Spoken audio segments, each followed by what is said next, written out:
Friends, स्वागत है आपका मेरे यूट्यूब चैनल पर। हम लहरों के राजहंस नाटक पढ़ रहे थे जो मोहन राकेश के द्वारा रचित हैं। इस नाटक का हमने पहला अंक कंप्लीट कर लिया है और अब हम दूसरा अंक पढ़ने जा रहे हैं। दूसरे अंक में वही कक्ष प्रत्युष से कुछ पहले का समय है। इसमें एकांकी के दूसरे अंक में जो श्यामांग है उसकी तबीयत खराब है, जिससे कि वह रात में बड़बड़ाता रहता है। बड़बड़ाने के कारण नंद को रात में नींद नहीं आ पाती है, जिससे इनकी ये अलका और नंद की थोड़ी बातचीत है इसमें, और श्यामांग के बारे में इसमें बातचीत चल रही है। तो चलिए स्टार्ट करते हैं। वही कक्ष रात का अंतिम पहर। सुंदरी झूले में सोई है। नंद अस्थिर भाव से कक्ष में टहल रहा है। अंधेरे में उसकी आकृति एक चलती फिरती छाया से दिखाई देती है। नेपथ्य से श्यामांग का ज्वर प्रलाप सुनाई दे रहा है। उसे बुखार है। नंद बोलता है तो नेपथ्य का स्वर धीमा पड़ जाता है। बीच बीच में दोनों स्वर एक दूसरे को काटते चलते हैं। नेपथ्य से श्यामांग, कहाँ हूँ मैं, क्यों हूँ मैं यहाँ। मेरा स्वर, पानी की लहरों का स्वर, सब कुछ एक आवर्त में घूम रहा है। एक चील सब कुछ झपट कर लिए जा रही है। इसे रोको, इसे रोको। नंद, आधी रात से अब तक यह स्वर नहीं रुका। सोचता था यह रुके तो कुछ देर सोने का प्रयत्न करूं, परंतु यह स्वर जैसे रात पर ही नहीं, मेरी चेतना पर भी पहरा दे रहा है। यही मुझे भी सोने नहीं देता। नेपथ्य से श्यामांग, यह चील मुझे लिए जा रही है, जाने कहाँ। इसे रोको। नहीं, चील नहीं है, यह एक छाया है, काले अंधेरे कूप में भटकती छाया, अकेली। नंद पल भर के लिए सुंदरी के पास रुककर, अच्छा है तुम्हारी नींद नहीं खुली। तुम जाग जाती तो एक क्षण के लिए भी इस स्वर को सहन न कर पाती।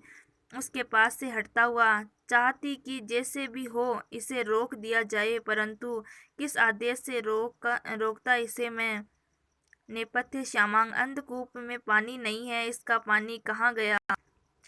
इसका पानी कौन ले गया। मुझे पानी ला दो, पानी। उसे ज्वर है। श्यामांग ज्वर से पीड़ित है, इस कारण वह कुछ भी बड़बड़ाता जा रहा है।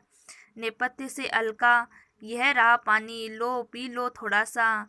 नेपथ्य से श्यामांग बोल रहा है, कहाँ है पानी। मूर्छित होता स्वर, नहीं यह पानी नहीं, यह पानी नहीं। नंद दाईं ओर के द्वार के पास रुककर, अलका। नेपथ्य से अलका बोलती है, कुमार। नंद, देखो यहाँ कक्ष में अंधेरा है, दीपक जलाने के लिए अग्नि काष्ठ ला दो। नेपथ्य से अलका, अभी ला रही हूँ। नंद अपने से स्वर रुक गया, लगता है मूर्छित हो गया है वह। अलका अग्निकाष्ठ लिए हुए आती है, दीपाधार की ओर बढ़ने लगती है तो नंद अग्निकाष्ठ उससे लेने के लिए हाथ बढ़ा देता है। लाओ मुझे दो। अलका, मैं जला देती हूँ। नंद, नहीं मुझे दे दो। अग्निकाष्ठ उसके हाथ से लेकर, लगता है तुम पूरी रात नहीं सोई। श्यामांग रात भर प्रलाप करता रहा। अलका, तो इसका अर्थ है कि आप भी रात भर। नंद, मुझे नींद नहीं आई, तुम जाओ, श्यामांग को तुम्हारी आवश्यकता होगी। अलका, वह इस समय मूर्छित है। यदि देवी सुंदरी। नंद, वह अभी सो रही है, नींद देर से आई थी, इसलिए शायद देर से ही जागेगी। तुम जाओ, श्यामांग को फिर भी तुम्हारी आवश्यकता पड़ सकती है। अलका सिर हिलाकर चली जाती है। नंद पीछे के दीपाधार के दो एक दीपक जला देता है, फिर अग्नि काष्ठ बुझाकर दीपाधार के नीचे रख देता है। उजाला हो जाने से कक्ष की धुंधली रेखाएं स्पष्ट हो जाती है। झूले में बिछावन अस्त व्यस्त है। दो एक तकिए नीचे इधर उधर पड़े हैं। चबूतरे पर तथा आसपास कुछ टूटी हुई फूल मालाएं बिखरी हैं। एक मदिरा पात्र नीचे औंधा पड़ा है, लगता है वहां की कई एक वस्तुएं आवेश में इधर उधर फेंकी गई है। नंद एक टूटी हुई फूल माला चबूतरे से उठा लेता है, माला को उंगलियों में उलझाता हुआ बीत जाता है। सब कुछ आशंका तभी तक रहती है जब तक कि वह अभी अनागत में होता है। सुंदरी की ओर देखकर कितना विक्षोभ था सोने से पहले। इसके मन में कुछ भी तो नहीं देखा इसने कि क्या कहाँ गिरा, क्या कैसे टूट गया। ओह कैसा कैसा लगता था उस समय। मन होता था कि परंतु इसका विक्षोभ अस्वाभाविक भी तो नहीं था। पहले दिन भर के उत्साह की थकान, फिर अतिथियों के न आने की निराशा। फिर भी इतना तो इसे सोचना चाहिए था कि मैंने इसे निराशा से बचाए रखने का ही तो प्रयत्न किया था। कह नहीं सकता कौन सा उन्माद अधिक भयानक है, वह जो चेतना की ग्रंथियों को तोड़ देता है, या वह जो उनमें एक ज्वर ले आता है। पल भर पास से सुंदरी को देखता रहकर सच कभी कभी कितना अवसाद घिर आता है मन में, हल्की उसास के साथ। परंतु फिर तुम्हारी आंखों में देखते ही अवसाद की धुंध न जाने कहाँ छट जाती है। शायद उन्माद की एक और भी स्थिति है जो मुझ में है। कुछ है जो चेतना पर कुंडली मारे बैठा रहता है और मुझे अपने से मुक्त नहीं होने देता। मैं उससे मुक्त होना चाहता हूँ, परंतु यह क्या सचमुच मुक्त होना चाहता हूँ? क्या चाहता हूँ, यह क्यों कभी मन में स्पष्ट नहीं है पाता। पुनः सुंदरी की ओर देखकर, उस समय तुम क्रोध में थी तो कितनी उग्र, कितनी कठोर, कितनी प्रखर लग रही थी। इस समय सो रही हो तो कितनी करुण, कितनी निर्भर, कितनी अबोध लग रही हो। बिल्कुल उस मृग की तरह जिसे कल वन में बड़ा छोड़ आया था। जब तक वह चुनौती देता दौड़ रहा था, तब तक वह भी कितना प्रखर था, परंतु उसके बाद पल भर आंखें मूंदकर अपने को सहेजने का प्रयत्न करता है।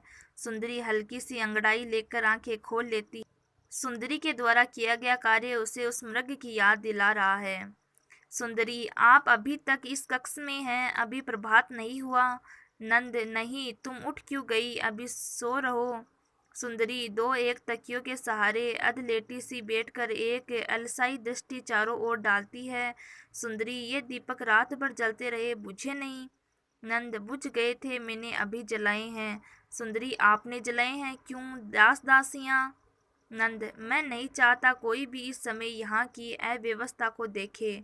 सुंदरी, आप सोए नहीं? नंद, चेष्टा की थी, नींद नहीं आई। उसके पास आ जाता है। सुंदरी उसका हाथ अपने हाथ में लेकर उसे पास बिठा लेती है। सुंदरी, मेरे प्रति मन में बहुत क्रोध था। नंद, तुम्हारे प्रति क्रोध? मेरे मन में? ऐसा तुम सोच सकती हो? सुंदरी, कभी कभी चाहती हूँ सोच सकूं। तकिए से हटकर उसे टेक लगा लेती है। सच, आप कभी मुझ पर क्रोध क्यों नहीं करते? उसके बालों से खेलती हुई, इतनी बार इतनी तरह के कारण होते हैं, फिर भी। नंद, सोचता हूँ यह सब सहेज देना ठीक होगा। हल्के से अपने को से अलग करके वहां से उठ पड़ता है। दास दासियां सब कुछ इस तरह पड़ा देखेंगी तो? सुंदरी, तो क्या होगा? हमारे अंतरंग जीवन को लेकर उन्हें कुछ भी सोचने का अधिकार नहीं है। नंद, बिखरी वस्तुओं को सहेजता हुआ कहने का अधिकार न हो, परंतु सोचने का अधिकार तो हर एक को रहता है ही।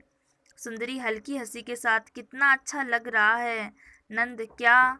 सुंदरी, आपका यह सब सहेजना मन होता है कि? नंद, क्या मन होता है? सुंदरी, कुछ नहीं। थोड़ा झुककर आधे मदिरा पात्र को हाथ से हिलाती हुई, यह मदिरा पात्र औंधा कैसे हो गया? नंद, तुम नहीं जानती।